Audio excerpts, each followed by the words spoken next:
Good morning. Today we're going to talk about the next item down on the balance sheet. So far we've talked about short-term investments, receivables, inventory, and now we're going down into the long-term assets for property, plant, and equipment. So our first question is, what type of account is building and equipment? Building and equipment are things that we use in our business. So it would be an asset. So if you've got an asset, so far so good. And then the difference between a current asset and a long-term asset is a current asset is going to be consumed or used up in the next year. A long-term asset is going to be with us for more than a year. It's going to exist for more than a year. And buildings and equipment are long-term assets. So this very first question, the answer is indeed long-term asset. And that's what we're talking about in this chapter is this category. The entire category is called property, plant, and equipment. It's also called PP&E. It could be called property and equipment, but it'll include things like buildings, equipment, automobiles. It includes long-term assets that have physical substance that we're going to use in our business. And we're going to talk about several of those today. So this question will remain open for a little while, so if you're just joining us, you can get logged in. It'll be open for a couple minutes. First of all, what's due this week? The Chapter 7 homework is due this Saturday. Okay. And I want to talk about Exam 2 now briefly, just to give you a heads up, it's still a couple weeks away, a few weeks away actually. It is Monday, March 28th through Wednesday, March 30th. That is indeed the week after spring break. There was no real way to split up any differently than that. This is the week after spring break. There is an exception. If you're thinking right now, there's no way I want to take an exam after spring break, you can take it before spring break. It is a one-day only option. It is Thursday, March 17th between 9 a.m. and 4 p.m. And this applies whether you take your exam with ProctorU or in the computer lab. Either way, you could take it if you want to take it that one day.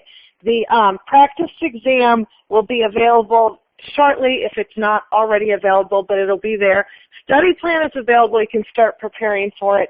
So if you would like to take it before spring break, you can.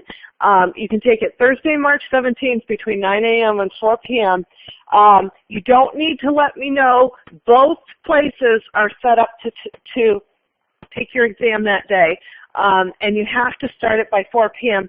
I will caution you that the longest lines we've seen in the computer lab tend to be this week before spring break.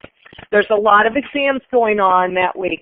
So if you are thinking, oh, I want to take it before spring break, you may want to look to doing early Thursday, but you'll be able to prepare for it. But it's up to you. If you want to take it that day, you can.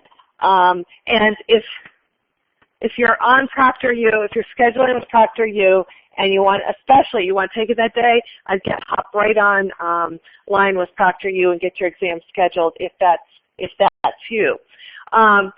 So that's Exam 2. We'll talk more about Exam 2 next week. I just wanted to get it on your radar. The vast majority of you will be taking it the week after spring break. There is that one-day exception, though. So do take a look at that and decide if you're going to do that. I will warn you, ProctorU appointments are likely to be limited, so you want to do that pretty quickly. And if you're taking in the lab, you'd probably be best served to get in there early in the morning because historically that week before spring break, everyone has exams, it seems like, and the lab lines can be very long. Okay? So that's just a heads up on Exam 2. Again, study plan is available right now. You can use for Exam 2. Exam 2 is over Chapters 4 through 8. We've done Chapters 5, 6, 7 this week.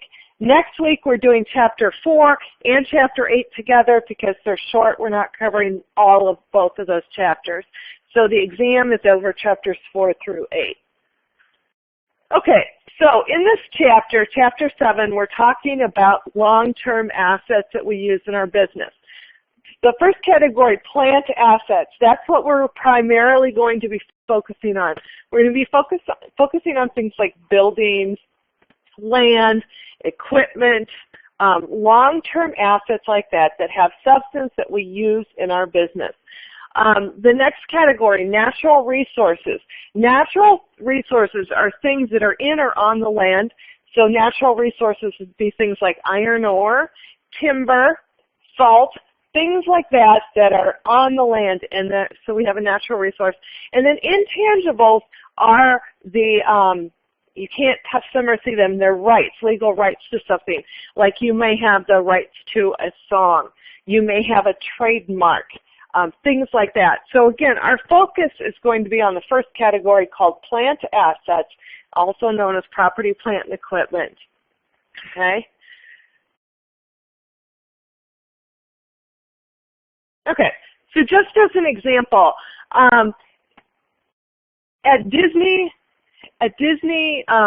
in Orlando, Magic Kingdom, they just did an interactive queue. What does that mean? This is for Peter Pan's flight.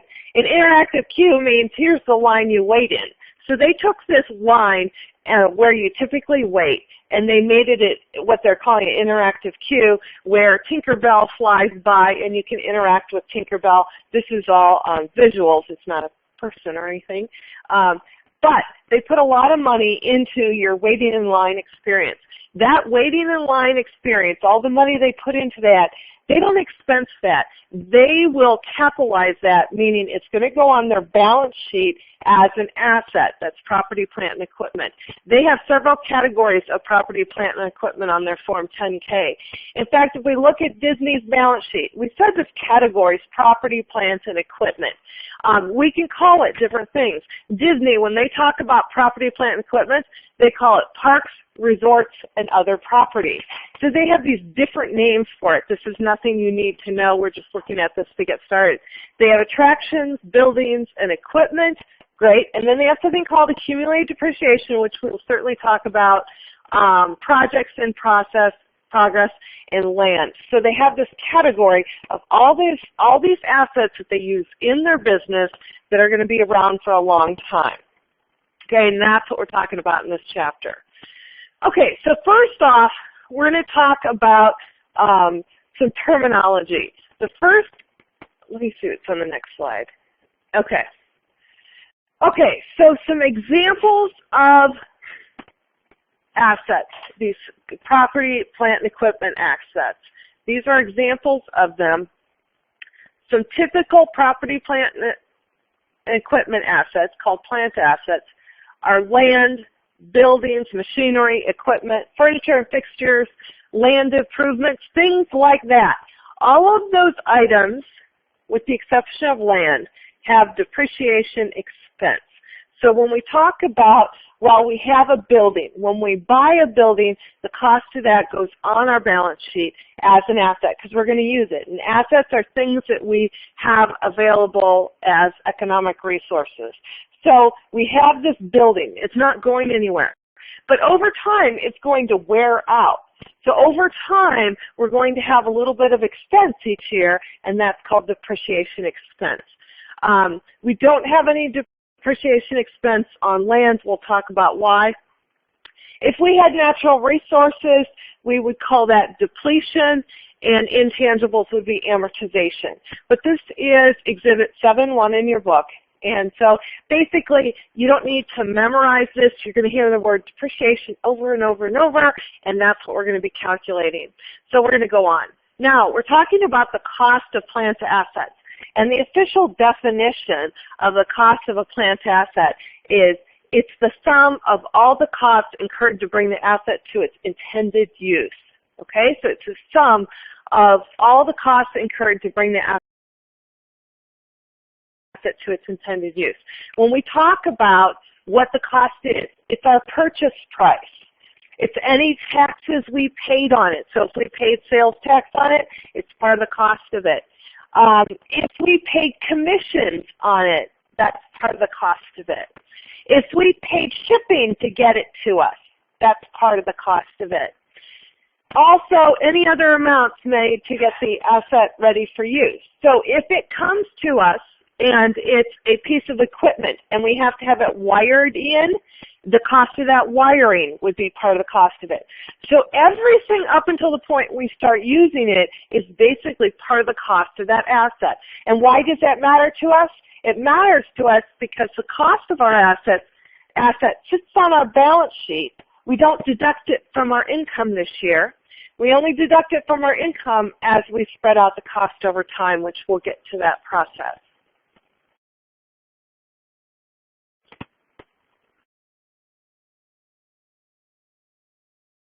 Okay, so this is a generic definition of what goes into the cost of an asset. So purchase price, taxes, commissions paid, any installation costs, any other costs to get that asset ready for use. So that's what goes into the cost of an asset. So now we're going to go through some specific assets and talk about what goes into the cost of those assets. Okay, so first, land. Okay, so land's a biggie. Land, cost of land is the purchase price. Now the purchase price doesn't have to be all cash. It could be part cash and part note payable. It could be all note payable. It could be all cash. So we don't care how we pay for it. The purchase price of the land is part of the cost of land. The brokerage commission, if we pay a brokerage to obtain the land for us, survey fees, legal fees, back property taxes, if the property taxes are behind and we pay property taxes to catch them up. And then this last category is interesting. This last category is the expenditures for grading and clearing and removing buildings. Okay? So that's also the part of the cost of the land.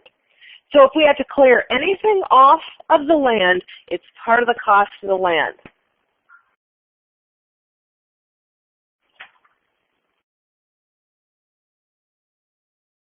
Okay, now once we've got the land cleared off, if we start putting things on the land or digging a foundation, that's no longer part of the cost of the land. The land only goes to the moment. The cost of the land goes until we've got it cleared. Okay, so any building on it, any digging on it, any parking lot, anything like that is not part of the cost of the land. The reason that the land thing is so important to us, what goes in land and what does not go into land, is land is going to sit on our balance sheet, and it is the only asset that is not depreciated.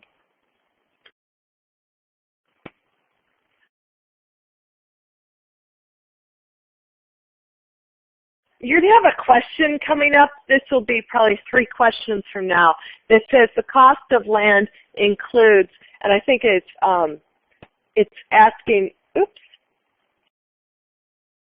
I think the question is asking something about back property taxes. Okay. And yes, that back property taxes that we pay when we buy the land are part of the cost of the land. And the cost of grading and clearing, removing buildings. But once you start digging a new foundation, that's part of the cost of the new building.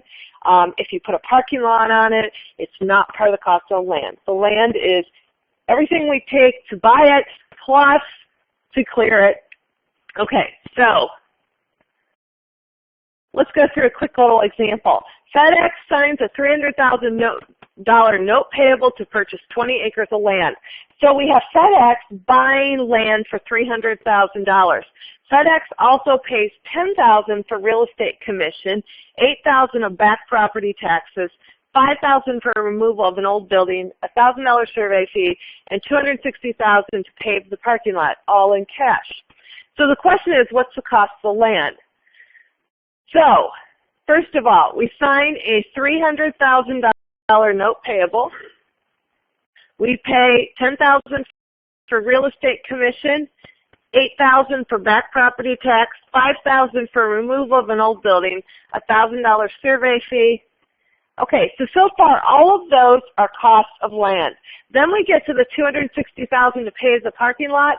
That is not part of the cost of land because the land, paving a parking lot is not part of the cost of land. That's actually called a land improvement. A parking lot, because the parking lot will wear out. We say that land does not wear out. Land is going to be land. It has an infinite life. Now, someone asked me last semester, raised their hand, said, well, what about if we cut down the tree, all the timber on a piece of land? Because the timber is gone and it won't come back. The timber would be considered a natural resource, so that's a separate asset. But the land itself is considered indefinite, but parking lot is not part of the cost of land. So when we talk about the cost of this land, we add those things up and we get $324,000.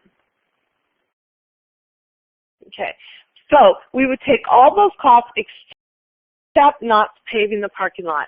So then what we end up with, so that's $324,000, is for that same example, to record the purchase of the land, we're going to have land for $324,000. It's an asset, and we have notes payable for $300,000. Our journal entry does not balance yet.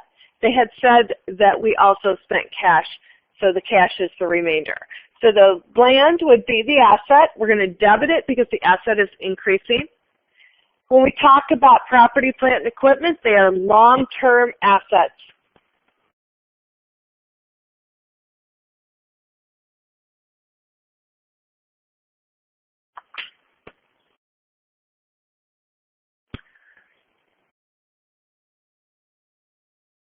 Okay? Anybody know, as this is showing up, anybody know what this is? It's a mock-up. It's Apple's new headquarters. It's huge.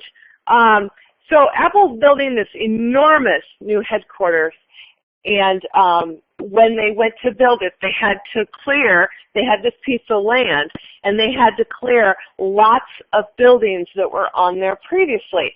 So when Apple purchased this piece of land, they would have the cost of the land, any taxes they paid, and then they also have the cost of clearing the land. So before they did a single item, they had to clear the land, and that would be part of the cost of the land. But then once Apple starts digging the foundation, then at that point the cost of digging becomes part of the cost of the new building they're building. But everything, when you're clearing the land, that's part of the cost of the land. Okay, so that brings us to our next question. And ABC Company purchased land with an old building that it plans on demolishing so it can construct a new modern building. Okay, so think Apple. Apple bought this piece of land. It's making a new headquarters. The cost of demolishing the old building on that land, what is that part of the cost of? The cost of demolishing the old building will be part of the cost of what?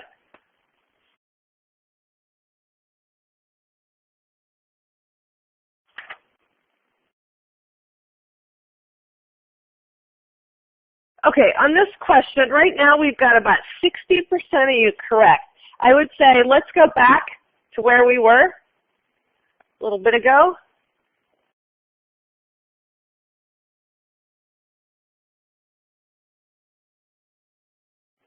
Okay, cost of land. When we have the cost of land, land's going to include the purchase price, brokerage commission, survey fees, legal fees, back property taxes, and expenditures for grading and clearing and for removing unwanted buildings. That is all part of the cost of the land. The cost of the land includes everything to where you've got it completely cleared, ready to go forward. Okay?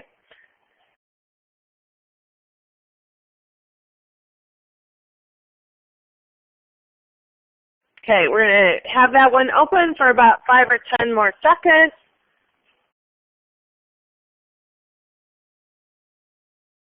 Okay.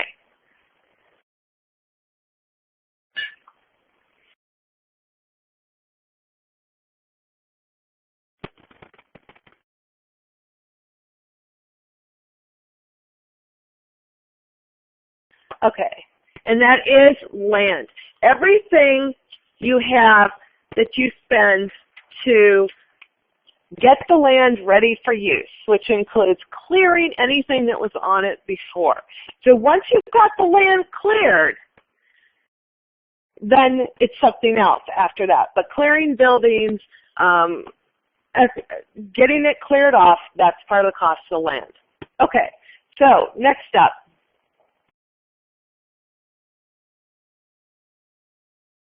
This is a picture of the Tesla factory, one of them, where they're building cars. Now, that's a robot. They use a lot of robotics, most of the manufacturers do. They use robotics to assemble the cars. So that piece of equipment there, the arm that is putting the the door on the car, that had to be wired in. So when they got it, it had to be installed. They had to have electricians. So when we have a piece of equipment like the robot, it's going to go into equipment. And the cost of that equipment is going to be the cost that we spent to buy it, any sales taxes we paid, any freight to get it to us. And it's also going to include the cost of installing that equipment.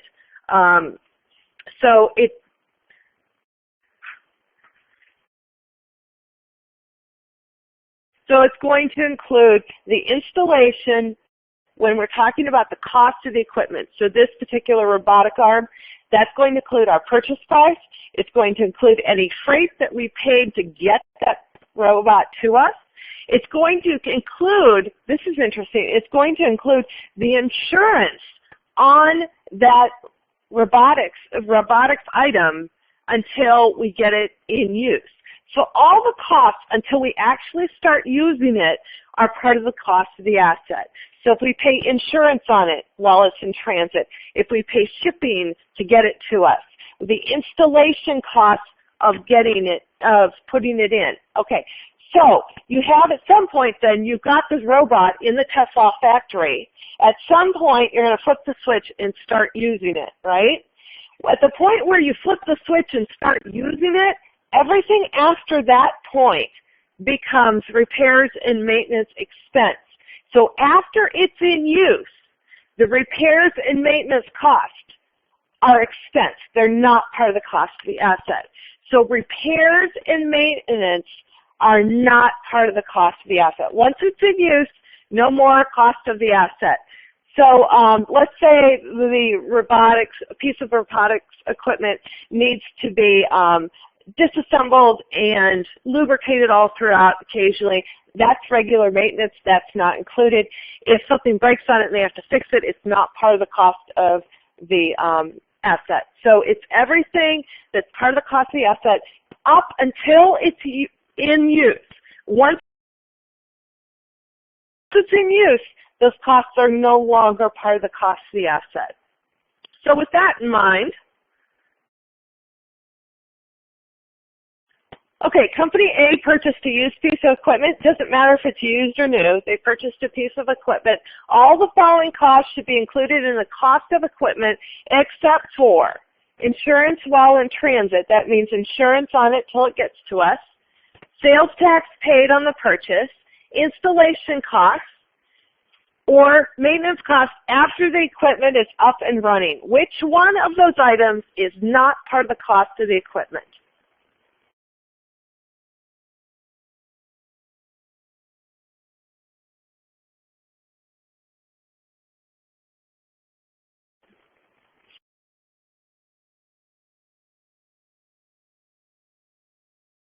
Okay, Company A purchased a used piece of equipment. Doesn't matter if it's new or used. All the following costs should be included in the cost of equipment except for which one? Now, remember, the rule is everything until that piece of equipment is up and running is part of the cost of the asset. Once it's up and running, repairs and maintenance, for example, are not part of the cost of the asset. So I'm going to close this in about 10 seconds.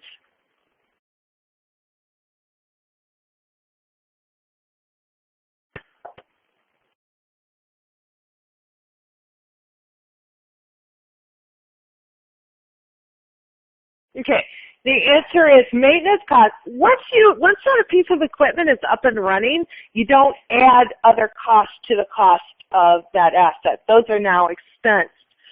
So there's that. Okay.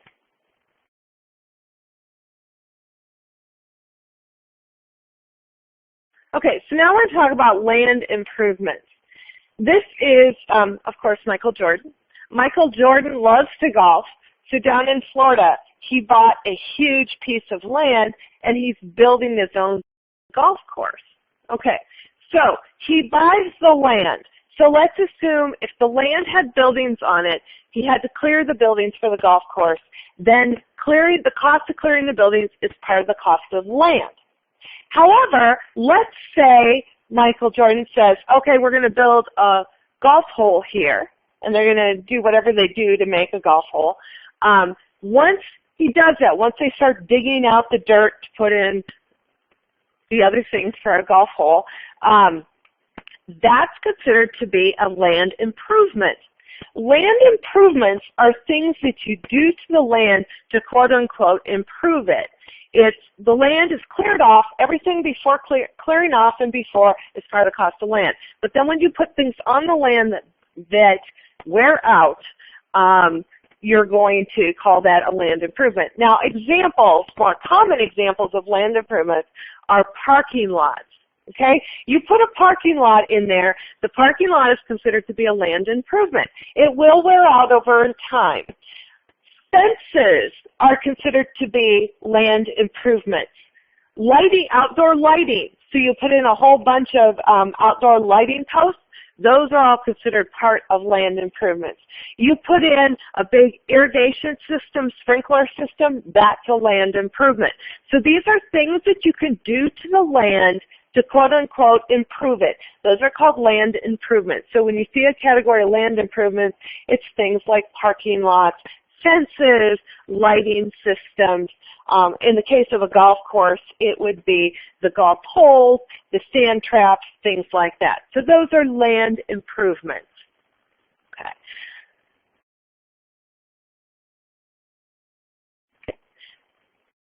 Okay, this is in downtown San Francisco. This is actually Twitter's headquarters. Okay, so Twitter bought this very famous old building and fixed up the upper floors. So that's their headquarters. Now, down on the street level, the first level of the building, Twitter leases it out. And Twitter leases it out to various restaurants and shops. And there's a very famous food, I want to say court in there, but that wouldn't be doing it justice. It's called the Market, and there's all kinds of eateries in the market. You can buy things to go, you can sit there, there's just a variety of things. But they fixed the first floor up very nicely, and this is by they, I'm talking about the Market. So the Market is leasing the first floor from Twitter. So the Market goes in and does all these improvements, puts in new floors, new walls, puts in kitchen equipment. When the Market does that, they don't own the building, but these are still assets, but they can't call it, it's not their building. So what those are actually called when the Market does that, they don't own the building, they have a long-term lease. Those are called leasehold improvements. So this isn't the word leasehold improvement. I just wanted to tell you that because a lot of times on balance sheets, you'll see something called leasehold improvements, and what's that? Well, you don't own the building, but you have a long-term lease, and you've made improvements, and that's an asset as well. So you don't have to own the building. You have a long-term lease, you can have leasehold improvements. Okay, so now back to technicalities here. So when we talk about the cost of a building, okay, so a building is a standalone structure. The cost of a building is going to be the building permits. So let's say you build a building. The building permits, contractors' charges, purchase price, brokerage commission, sales and other taxes, and repairs and renovations. So when Twitter bought that old building and had to put in new walls, new floors, new windows, all of that is part of the repairs and renovations to ready it for use. So we have buildings, and you can have a lot of different, you have to know what would go into land. The big distinction here is land, okay? So land's everything you do to clear up to the point of clearing the land, including clearing the land, And then after that, it's building or building improvements. We're not going to focus so much on the distinction, well, is this a building or is this a building improvement? Knowing that you put it in building or building improvement is good enough. You're not going to have to make the distinction between building and building improvement. That's a fine line. If you're an accounting major, you go a lot further into depth in these. But you need to know what land is, because that's different. We never depreciate land. We're never going to do what we do to all the other assets to land, because land's considered infinite and never wears out. All these other items that we're talking about, a building, a parking lot, fences, leasehold improvements, they all wear out over time, and there is a finite life. So those all have a finite life. Land is considered to be indefinite. Again, if you've got things on the land that you're using like timber or iron ore, that's a natural resource. That part of it, that does get used up, but land itself does not. The cost of the equipment, just clarifying, the purchase price, transportation to get it to us, insurance while in transit, taxes, installation costs, everything up until you start running the equipment.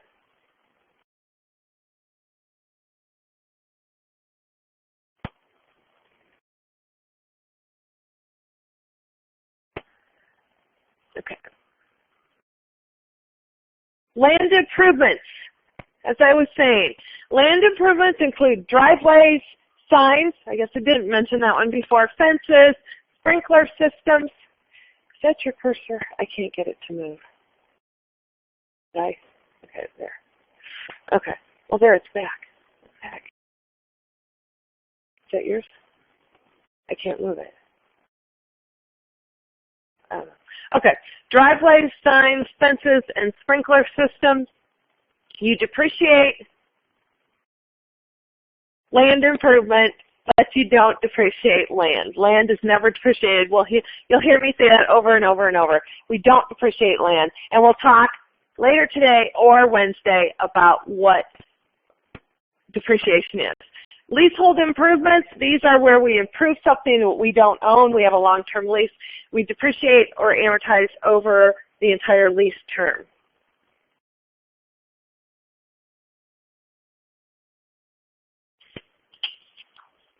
Okay. Next up, the cost of land may include the cost of any back property taxes the purchaser pays. True or false?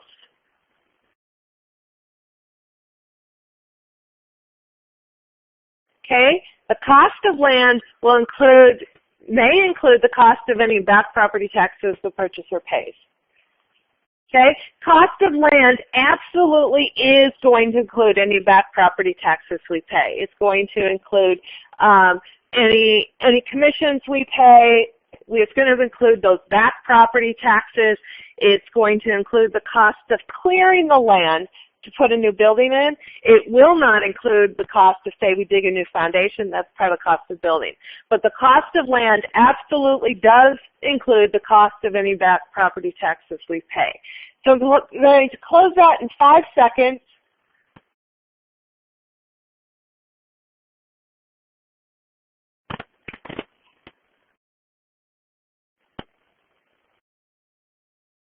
Okay, that is true, of course. Okay, now another one.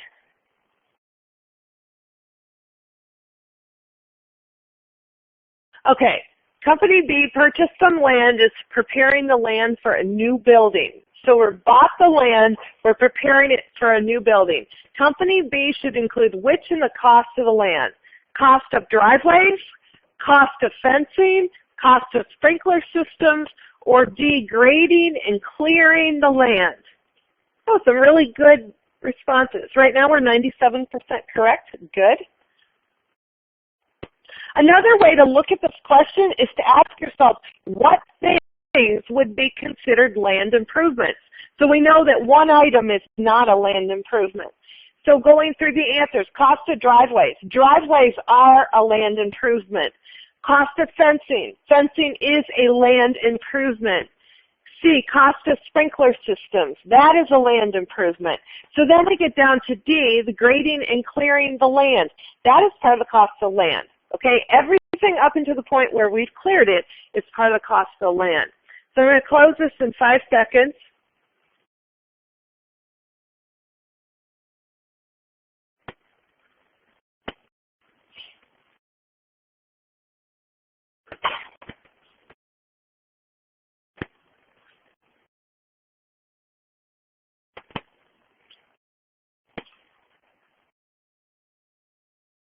Okay, the cost of grading and clearing the land, of course, is not part of the cost.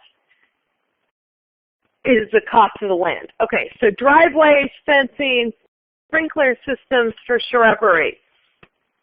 Okay, so if we, not in here, if we had to clear a building off the land, that would be part of the cost of the land as well. Okay, so one more on this before we go on. And this one you're going to have to do a little bit of work on your calculator, but it's not bad.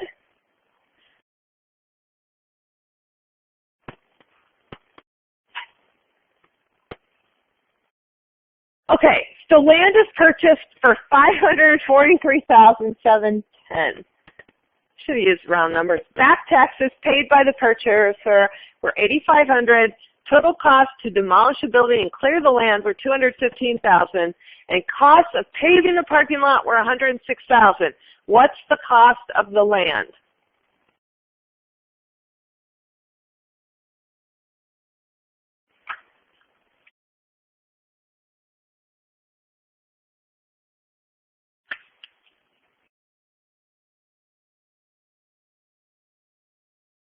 Okay.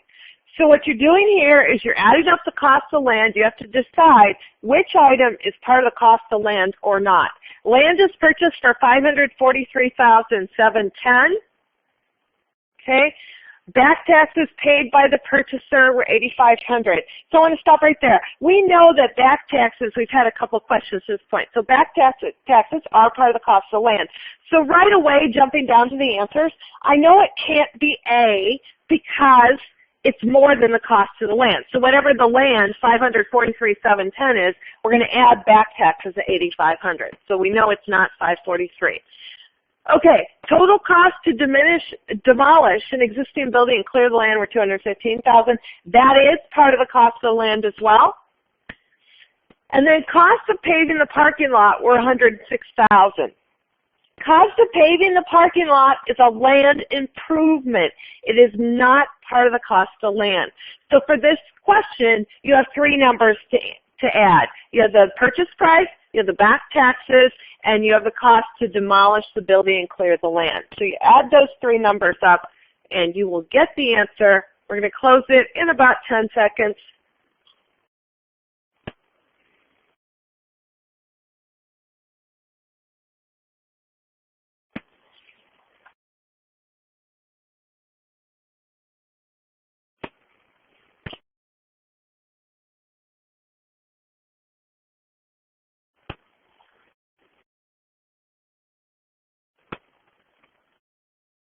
So you're adding up the land, the back taxes, and the demolishing the building costs, not the parking lot.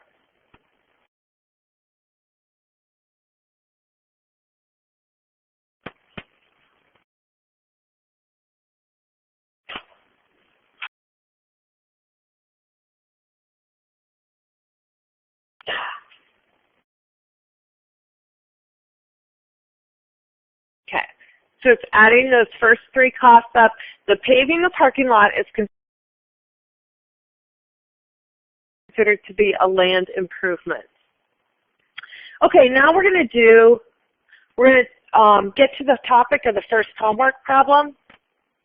Oftentimes we purchase assets, we purchase something for a long-term asset, and it includes more than one thing. And the most common one would be when you purchase a building, you're purchasing the building and the land at the same time. And what we have to do is we have to allocate the cost between the land and the building. Why do we care? We care because we cannot depreciate the land, but we do depreciate the building. The building wears out, the land does not. So we have something called the relative sales value method. We allocate the total cost based on the market values.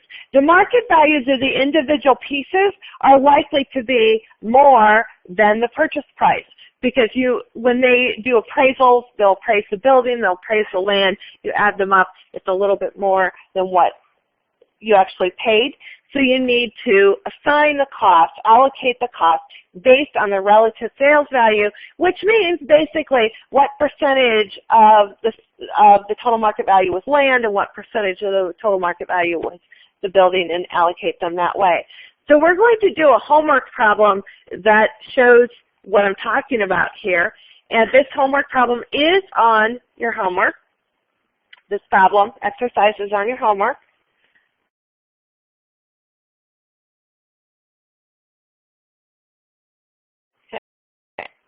So, short exercise 7-2.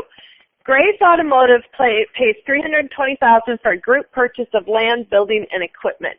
At the time of acquisition, the land has a current market value of $112,000, the building's current market value is $227,500, and the equipment's current market value is $10,500. Journalize the lump sum purchase of the three assets we bought it for $320,000. So a couple things. If we add up the market values of the land, the building, and the equipment, so we'll add the $112,000, the $227,500, and the $10,500. We add that together. That current market value is $350,000. We only paid $320,000. That's pretty common. They'll come in and appraise the three pieces. The appraisal's higher than what we paid. But our challenge is how much of the $320,000 purchase price is for the land, how much is for the building, how much is for the equipment. So what we're going to do here, this current market price, what we're going to do is that $350,000 is, I need you to keep that in mind, the $350,000 is the total market value. So what we're going to do is we're going to figure out what percent of the total the land is. So we're going to take the land's market value and divide by the total market value, and we come up with 32% of our purchase price, of our market value is land. Working our way down, building is $227,500 market value, so it's 65% of the purchase price. And then equipment is $10,500. So and that turns out to be 3%. So what we have right now is 100% of our market value is now allocated. So we know that 32% was land, 65% building, 3% equipment. That adds to 100%. So we now know the relative market value of each item, meaning what percentage of the market value is each one of those assets. Then we can use those percentages to apply this to each of our assets. So land. That weird symbol there is my max interpretation of the multiplication symbol. I prepare my slides on a Windows machine, and then I come here, and sometimes the font sets don't translate, and that's a case of it. So when you see that today, that's what's happened there. So to get our land value, we would take the $320,000 market value times 32%, the relative sales percentage, market value percentage of land, and we get $102,400. Okay, so building, we're going to do the same thing. We're going to do building 320,000 times that weird symbol that translated 65%. And then equipment, we're going to do the same thing, 320,000. So all of those are multiplication symbols back on my Windows computer.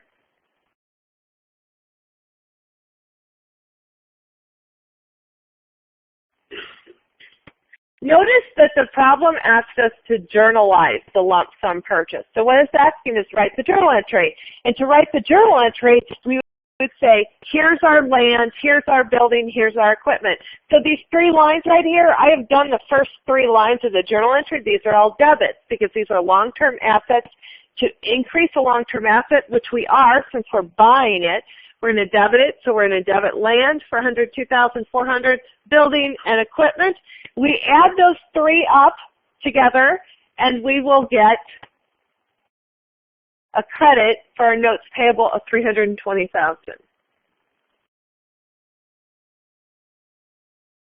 Okay, now we're going to do a question, and this question we're going to take a couple minutes for, but the question is going to be, you're going to have to figure out, essentially do this again with a different set of numbers.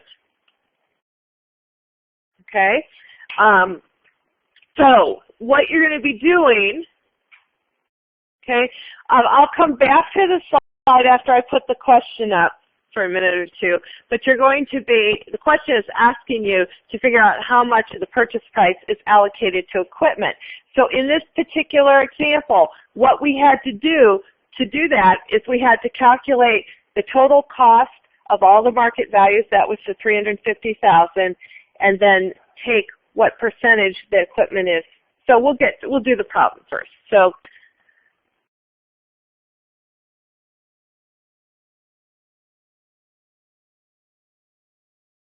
okay.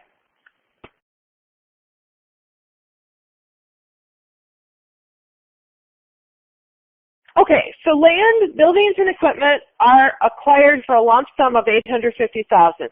So we bought three items. The total purchase price was $850,000.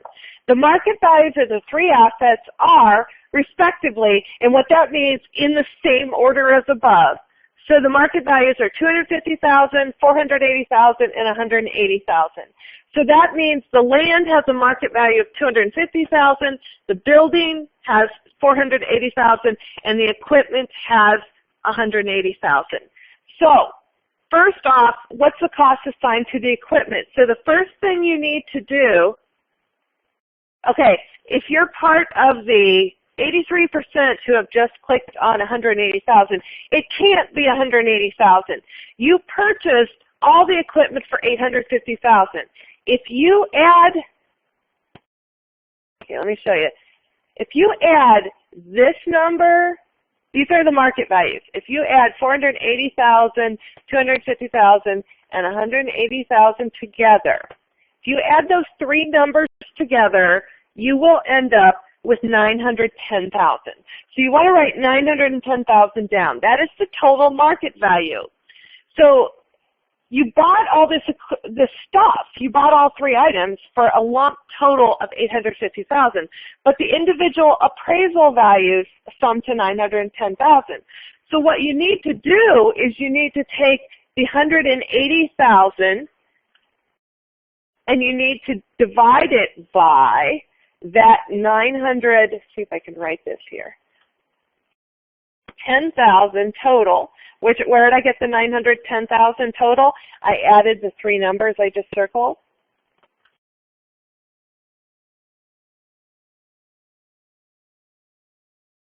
Okay? So if you take the 180,000, divide by the 910,000, that tells you the percentage that the equipment is of the total. So then you take that percentage and multiply by the $850,000 purchase price. And that's what you have to do to get to this answer. Okay, so answers are looking better.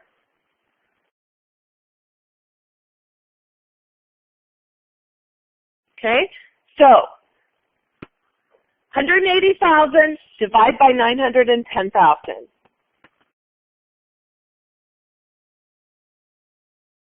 Can you write that for me, that percentage?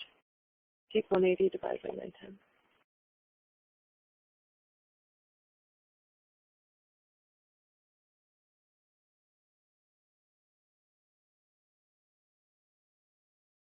Okay, so it's roughly 0.1978, some long number. So you would take that 0.1978 long number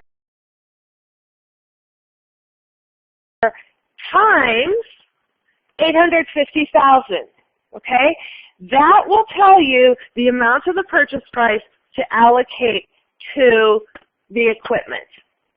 So you just take 180,000 divided by 910,000, you get 0.1978 long number. times 850,000. That will get you the cost that's assigned to the equipment. Okay.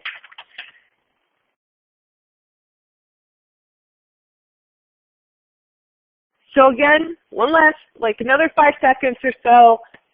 180,000 divided by 910,000 is like 19.78%. Times 850,000 will get you how much you're going to assign to that equipment.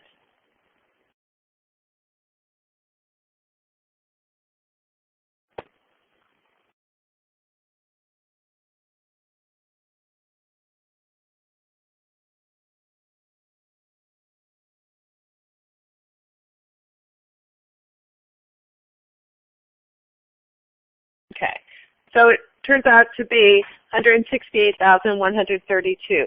So you've got that homework problem on your homework. It's not bad to do. You just need to figure out the relative sales percentages of each.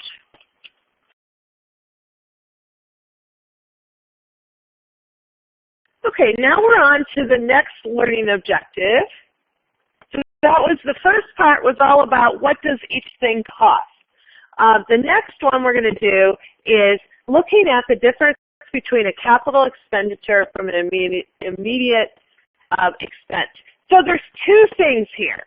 We have capital expenditure, which means when we talk about capital expenditure, this means when we have a capital expenditure, it's going on the balance sheet. And you may want to write that down. That is nowhere on the slide. But capital expenditure means it's going on the balance sheet as an asset. Okay, it's adding to the cost of our asset, or it's a new long-term asset. But when you capitalize something, when you make a capital expenditure, it means it goes on the balance sheet. That means it does not get deducted from expense immediately.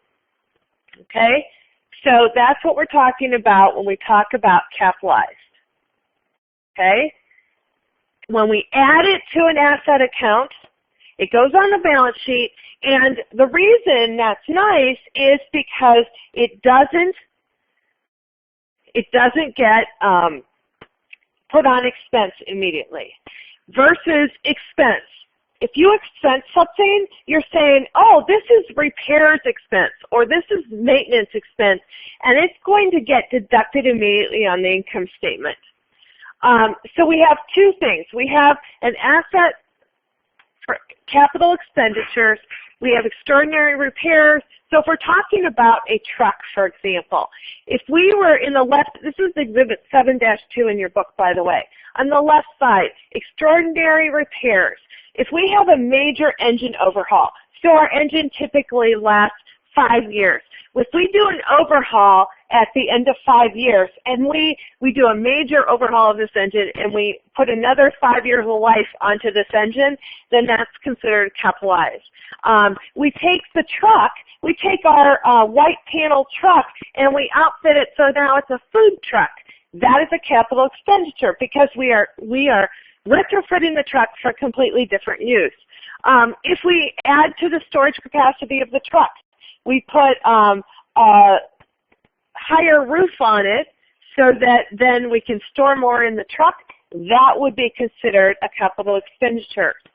Things that are ordinary repairs, not an asset, meaning they go right onto the income statement immediately, are ordinary repairs. If we repair the transmission or we repair anything that breaks down, oil change, lubrication, replacement tires, windshield, paint, that's just maintaining what's there. It's not significantly altering the life or the use. Yes, you have to do oil changes or it will not last, but that is ordinary repairs, and that's just called repairs and maintenance expense.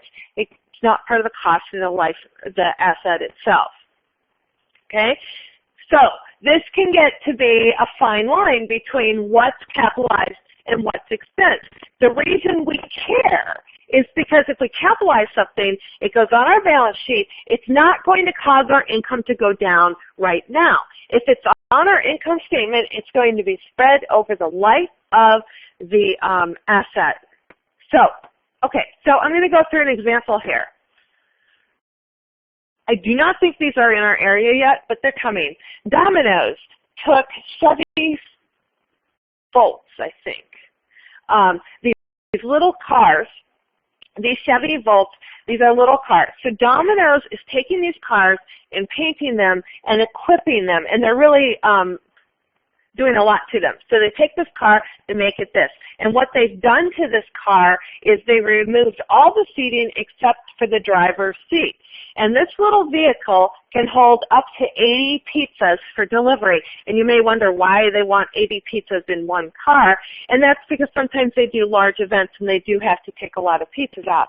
So they rolled out these Domino's pizzas, DXPs, and I've just seen commercials for them, but they've been out probably about 6 months. They started, they had 3 cars in Texas. And they even, in the car itself, this is looking at it from the downside, they've got room for all the condiments, they've got built-in cooler, and then on the side, they have a pizza warming oven so they can put the pizza in there and get it to you, and it's hot. They even, on this car, what I find is fascinating is if they're delivering pizza and it's after dark, they have a floodlight on the top to light up the area, which, okay, that seems reasonable, but the floodlight actually projects a silhouette of the Domino's logo. So when they light up the way, you can see Domino's logo. So Domino's has taken these Chevy Volts and outfitted them to be pizza delivery vehicles. So with that, so we take the Chevy Volt, we make it into one of these delivery vehicles. So now, the question I have for you is the cost of that, and it's in the thousands to retrofit the Chevy Volt into the delivery vehicle. Is that going to be capitalized or expensed?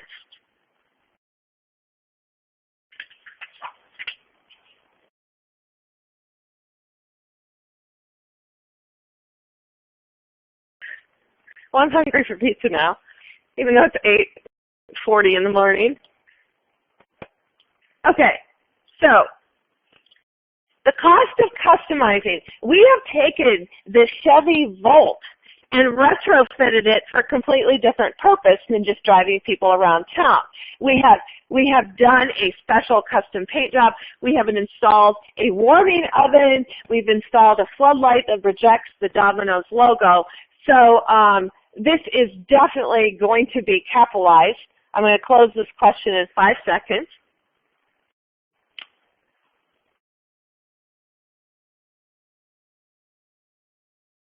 Okay, so we said that's capitalized, right? Now, a lot of times we say capitalized. What does that mean? When we capitalize something, we say we're going to put the cost of it on our balance sheet as an asset. And when we put it on our balance sheet as an asset, it's probably going to be equipment or equipment improvement, some account, but it's going to get added to the cost of equipment essentially. So capitalized means we're putting it on our balance sheet as an asset. It is not going to go on the income statement until we depreciate it down the road, but not right now. So the cost, the couple $1,000 cost to go from a Chevy Volt into this Domino pizza delivery vehicle is definitely capitalized. Okay, so next question. So when we say, we just said it was capitalized, right? Let's say that Domino's has capitalized the cost of customizing the vehicle into a pizza delivery vehicle. That cost will appear this year on Domino's what? Is it going to appear on their balance sheet as an asset called equipment or on their income statement as an expense called equipment?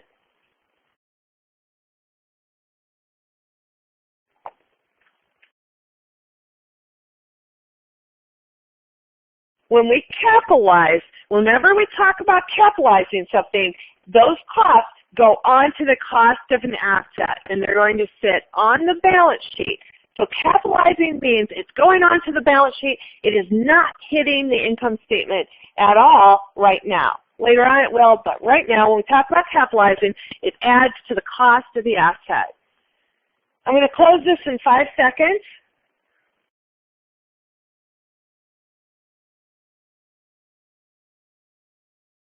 Okay, so balance sheet as an asset called equipment. So now we have one more. Okay, so now our little Chevy Volt.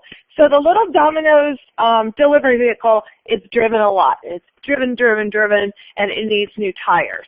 So they put new tires on it. So now the question is, these are the cost of replacement tires. Would those be capitalized or expensed? So this is just ordinary driving, wears out our tires, we need replacement tires. Is that capitalized or expensed?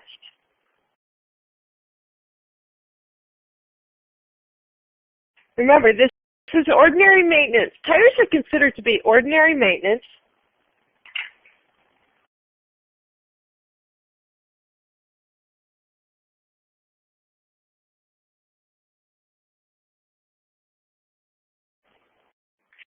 Okay, so cost of replacement tires, capitalized or expensed. I'm going to close the question in 5 seconds.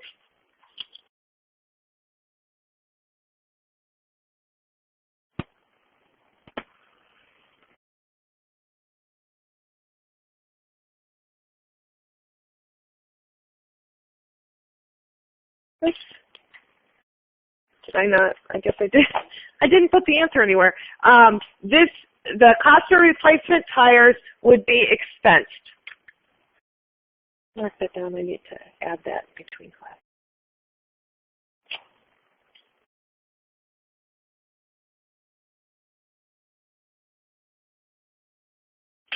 Okay, now we just said those tires were expensed, right? So when we say that Domino's expense the cost of replacement tires for their pizza delivery vehicle, what happens to that cost? That cost will appear this year on Domino's balance sheet as equipment or income statement as an expense called repairs expense.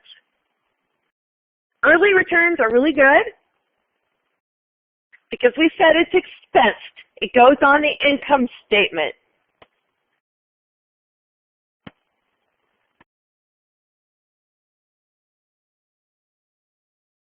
Five more seconds.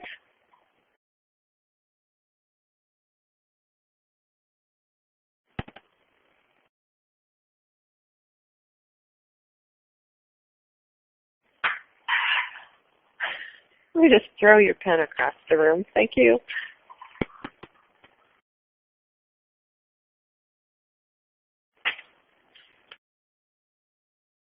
Okay.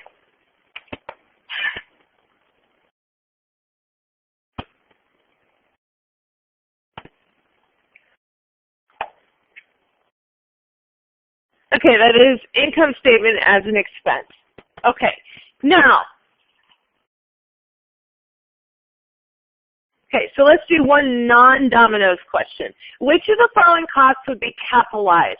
Repair of a dump truck's transmission, addition of extra storage capacity in a delivery truck, oil change on a company car, painting a company car, let's just assume it's the same color, they're just repainting it.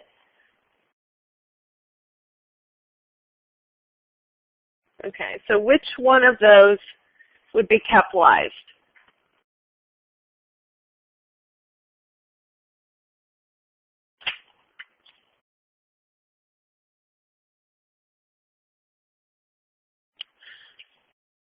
Okay, as you're answering this one, which of the following costs would be capitalized? First of all, capitalization means we're putting on the balance sheet as an asset. To capitalize something, it has to significantly alter the purpose. It has to significantly extend the life beyond the normal expectation. It has to add storage capacity. It has to do something that's significant. Ordinary repairs and maintenance are not capitalized. So as we go through these, repair of a dump truck's transmission, these are the words repair. Typically, that's a tip-off. That's expensed. Addition of extra storage capacity in a delivery truck. Okay, so that's doing something beyond ordinary there. Okay, oil change on a company's car is absolutely ordinary maintenance. Painting a company car, that's absolutely ordinary maintenance. So we're coming back to this addition of extra storage on a delivery truck. I'm closing in 2 seconds here.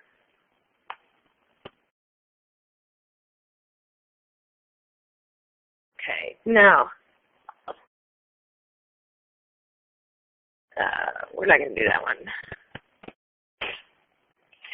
Okay, but we are going to do this one. I do like this one. Before I haven't sent it out because I do want to talk about this. Treating a capital expenditure as an immediate expense. So let's say that let's use Domino's again. So with Domino's, let's say it cost them $5,000 to outfit that Chevy Volt into a pizza delivery vehicle. So we have $5,000. If Domino's were to say, oh, let's expense it instead of capitalize it, this is what this question's asking. So if our $5,000 is expense instead of capitalized, what happens? So just ignoring those choices here for a moment, if we expense something instead of capitalize it, what's happening is we have $5,000 extra expense. We have too much expense. That means our net income is too low. Okay, so our net income's too low, expense is too high, and our assets, if we expense it instead of adding it to our assets will be too low. Our assets are understated and our expense is overstated, so our net income will be too low. So let me see now, So if I have not sent this question out deliberately yet. Okay, so we just said, let's make notes as we go. I said assets. Let's talk about assets. If we expense instead of capitalize, we have assets too low. So you might want to note that because I'm not going to come back to this. So we have assets are too low, okay? So too low assets would also be understate assets. We also know that expense would be too high, okay? Expense too high. Net income would be too low or understated. Net income would be understated. And we know that equity would be understated as well because net income is a component of equity. So far what we've said, if you've followed along, assets are understated, expenses overstated, net income understated, and equity understated. Okay, with that then, I'm going to put this up. Now you should have a question.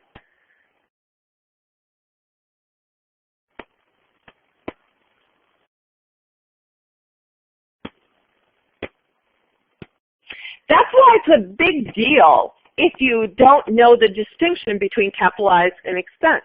If you expense something instead of capitalize it, you are understating your assets, you are overstating expenses, understating net income, and understating equity.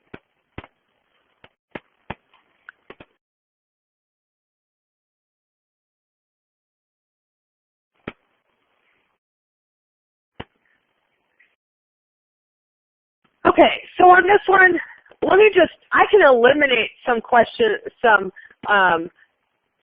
just on, we said assets, if we did this, assets would be understated, so you can eliminate choice A right off the bat.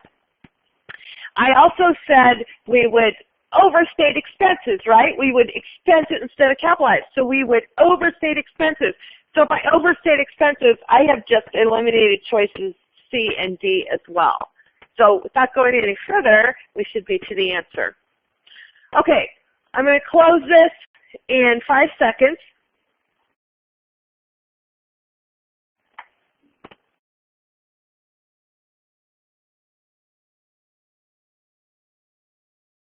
Okay, and that answer was B.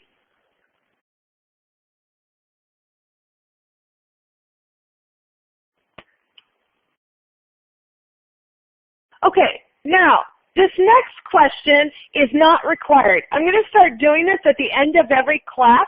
It will never be required. It will never calculate in your grade. But I wanted to do it because I'm reaching out to you a very quick way. I'm not going to say I'm going to answer every question, but I'm going to put out, this is a short answer question. It does not count.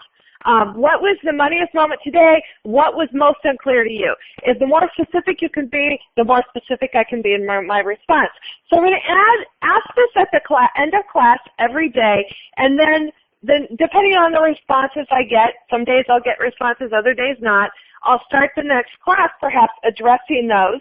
But I wanted to start it. You are not required to answer this. You are never required to answer this. This is just out there. So what we've got at this point is we are officially done with class. We're going to stop the recording.